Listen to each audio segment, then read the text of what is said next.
ये है talks news network और आप देख रहे हैं पॉलिटॉक्स, राजनीति का कच्चा चिट्ठा। इस पूरे प्रकरण को कैसे देखें? शाह की माफ के तौर पर या नोटिस को फेल करने के तौर पर? Forget and forgive, forget and forgive. आप पर भूलो और माफ करो और आगे बढ़ो। देश के हित में, प्रदेश के हित में, प्रदेशवासियों के हित में और डेमोक्रेसी के हित के अंदर। डेमोक्रेसी खतरे में है। ये लड़ाई डेमोक्रेसी को बचाने की है। उसमें जो हमारे विधायकों ने इतना साथ दिया, 100 से अधिक विधायक एक साथ रहना इतने लंबे समय तक, अपना आप में बहुत बड़ी बात है, जो हिंदुस्तान के इतिहास में कभी नहीं हुआ होगा। तो ये डेमोक्रेसी को बचाने की लड़ाई है, आगे भी जारी रहेगी हमारी लड़ाई। और बाकी जो एपिसोड हुआ है, एक प्रकार से भूल और माफ़ करो की स्थिति में रहें, सब मिलके चलें, क्योंकि प्रदेशवासियों ने विश्वास करके सरकार बनाई थी। हमारी सबकी जिम्मेदारी बनती है उस विश्वास को बनाए रखें हम लोग, और प्रदेश की सेवा करें, सुशासन दें और कोरोना का मुकाबला करें सब मिल करके। ये जीत जो है, ये जीत असली प्रदेशवासियों की जीत है।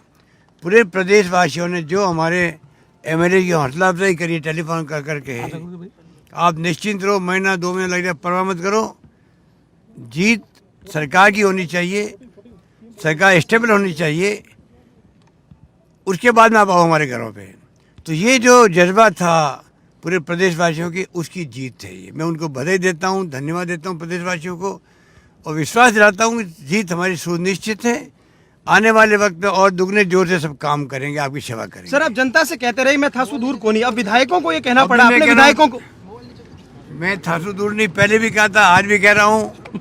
और विधायकों के आप पर के अंदर संबंध अच्छे बने हैं। एक महीना साथ रहते हैं तो आप सोच सकते हो कि कितने अंतरंग संबंध बने होंगे। सब मिलके एकजुट होकर संकल्प किया है, हमें जाकर प्रदेशवासियों की सेवा करनी है, जो हमारा परम धर्म बनता है। विधायकों की नाराजगी को हमने दूर करने का प्रयास किया है। उनकी नाराजगी होना स्वाभाविक है।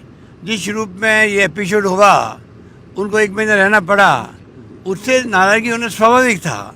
उनको मैंने समझाया है कि देश और प्रदेशवासियों के और लोकतंत्र को बचाने के लिए कई बार हमें सहन भी करना पड़ता है। हम सब आपस में मिलकर काम करेंगे।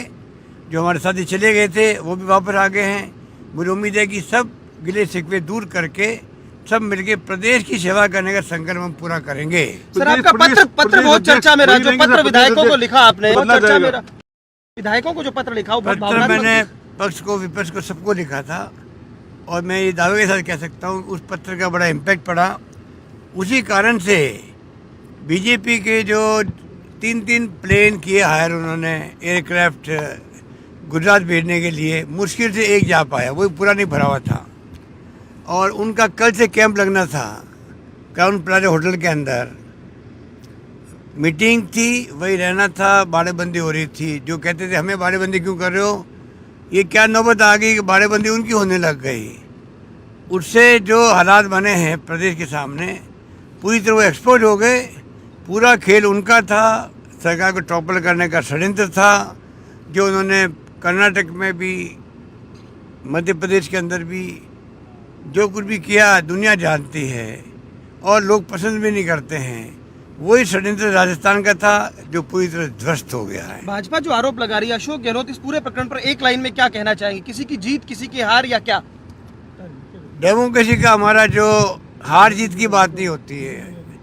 उद्देश्य क्या है, सिद्धांत क्या है, नीतियाँ क्या है, कार्यक्रम क्या हम लोगों के, उस पर हम लोग सोचते हैं। और वो कांग्रेस के पक्ष में है। कांग्रेस का जो शानदार महात्मा गांधी के ज़माने का इतिहास है, पंडित नेहरू, सरदार पटेल, मौलाना अबुल कलाम आज़ाद, अंबेडकर साहब ने बनाया संविधान, 76 साल के बाद में हमारे यहाँ लोकतंत्र कायम रहा है। और अब भी मैं कहना चाहूँगा, इस देश के अंदर लोकतंत्र आने वाले सदियों तक कायम रहे, ये हमारा सपना रहेगा ज़िंदगी का। उसको बचाने के लिए हम सब एकजुट रहेंगे, और आप देखेंगे कि पूरा देश एकजुट रहेगा।